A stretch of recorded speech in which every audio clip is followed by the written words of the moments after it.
University of Tennessee.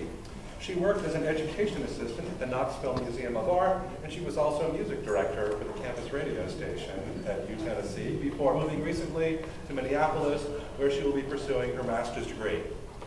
Her paper this afternoon is titled Keith Haring, the Appropriating Perpetrator. Please welcome Emily Matthews.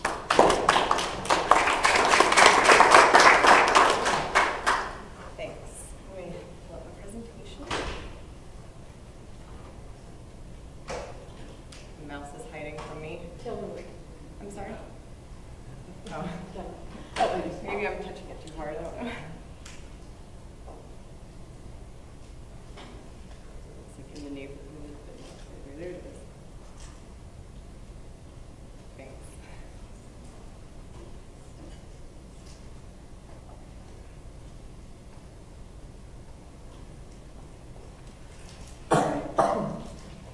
Thank you for having me. Be excited to read my slide here.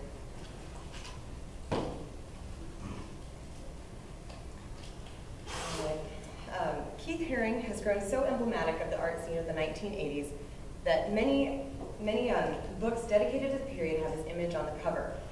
For example, the cover of Marvin Taylor's The Downtown Book, The New York Art Scene, 1974 to 1984, displays Haring relaxing on a subway train as if the viewer had just stepped into his studio. His comfortable posture and slightly raised chin exude confidence and sovereignty. Haring seems to claim this realm as his artistic territory. One of the doors to the train is open, revealing a perfectly framed subway drawing of Haring from 1984, mounted on the white tiled wall of the subway, as if it were in a gallery. Inside the train, surrounding him, are chaotic, unrestrained tags of graffiti. The photo is meant to illustrate the flavor, radicalism, vibrancy, and diversity of the late 1970s and early 1980s art scene. Yet what does this photo really represent?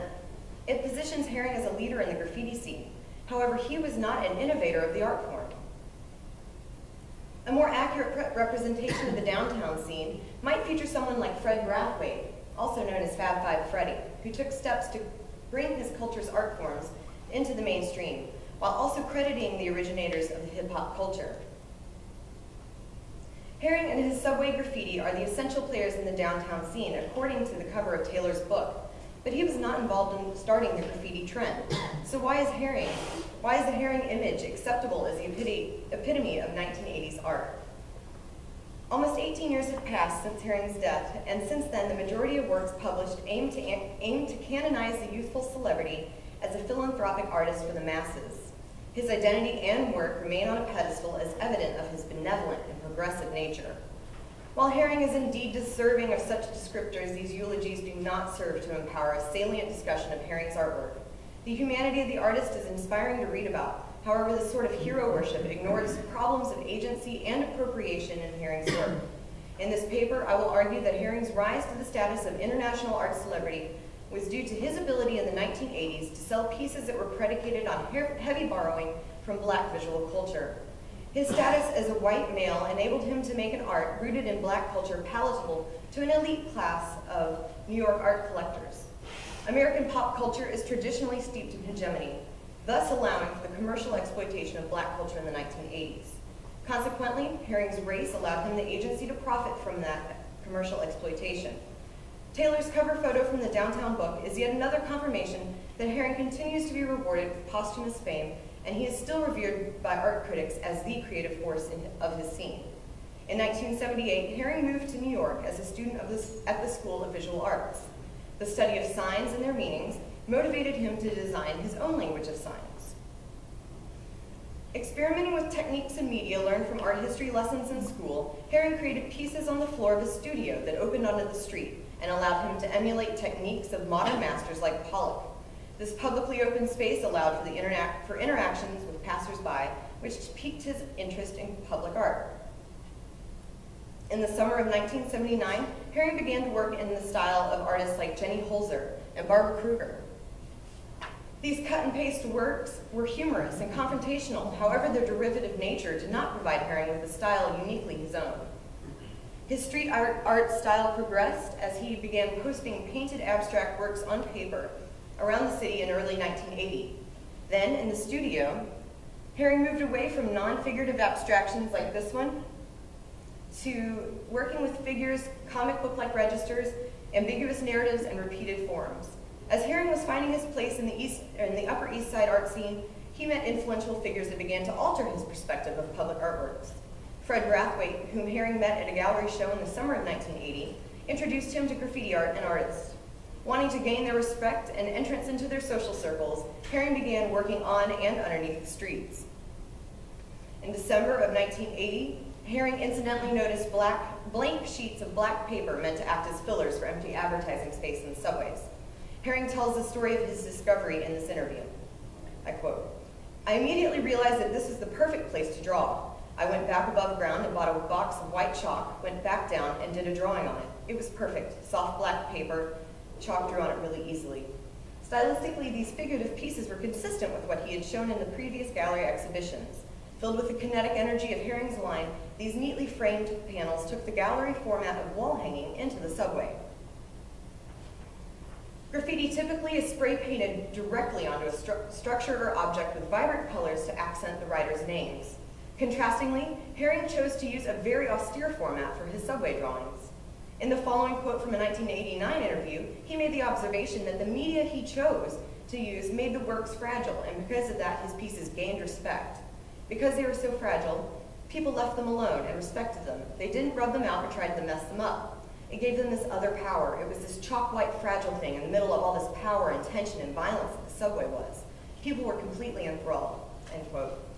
This seems to further align his work with the gallery, as a similar assumed fragility surrounds the pieces hanging in such an environment. People, and more importantly, the authorities, did not try to destroy the pieces as they had with real graffiti. Herring discusses the white color of the chalk in contrast to the tension and violence of the subway, automatically conjuring up connotations of malevolent darkness in underground tunnels. He acknowledges that his work gains respect because it does not have the trappings of real graffiti, which is normally associated with ghettos and black males. Interestingly, his work displayed in galleries at this time did in fact borrow the bright colors and spastic energies presented in graffiti pieces. The use of garish and day-glow colors in the galleries set him apart from other artists in the East Village scene. Herring, as a gallery artist, imported subway art sensibilities to the gallery while he exported gallery characteristics to the subway. Another variance between graffiti artists and Herring was the manner of execution. Herring was not required to draw his pictures in seclusion like most graffiti artists. Instead, onlookers and photographers were able to watch his public acts of performance art. Herring said in this interview, quote, "For me, it was a whole sort of philosophical and sociological experiment. When I drew in the daytime, which meant that there were always people watching. There were always confrontations, whether it was with people that were interested in looking at it or people that wanted to tell you that you shouldn't be drawing there." His ability to work openly was a testament to the racially white-friendly environment in which he worked, especially considering the forceful anti-graffiti campaign that had been in effect as early as 1972. In the above statement, Herring does not equate his acts with rebellion or protest. Rather, he turns it into a publicly acceptable social art experiment. Certainly, an intellectually based project is more appealing to the general white public than a project declaring the societal shortcomings of New York City. Herring was arrested only once for his work in the subways. His comments on that event again accentuate how his role as a performance artist gave him some leeway. "Well," I quote, "I was arrested, but since it was chalk, it could easily be erased. It was like a borderline case. The cops never knew how to deal with it. The other part that was great about it was that the whole thing was a performance," unquote. Herring's very open acts in the subway distanced him from the original style and context of graffiti art and moved him closer to the status of an outsider bringing formal art tendencies into a distinctly black subculture. In fact, this subculture had a decade-long tradition established before the mainstream art world decided that the graffiti art world was hip, exotic, and worth colonizing. Graffiti writers created their own spaces for artistic expression because established art venues were unavailable to them. Graffiti crews emerged from street gangs and made it to their goal to demarcate territory via tags and pieces that elaborately declared the crews' names. Making subway trains their canvases, writers boldly painted their pieces directly onto the sides of trains. As a show of talent, courage, and machismo, some pieces stretched to cover the body of one car or an entire train of cars. The subways functioned as a means of networking, communication, and education. Younger kids starting out in the scene would watch the trains, learn the names of master writers, and then mimic their styles. By the time Herring became involved with the graffiti scene in 1981, The scene's history was well developed. He was a total newcomer, a tourist, entering into an established black culture. As a young person, Herring was not immersed in the scene, nor did he have the limiting and oppressive experiences that so many other graffiti artists did.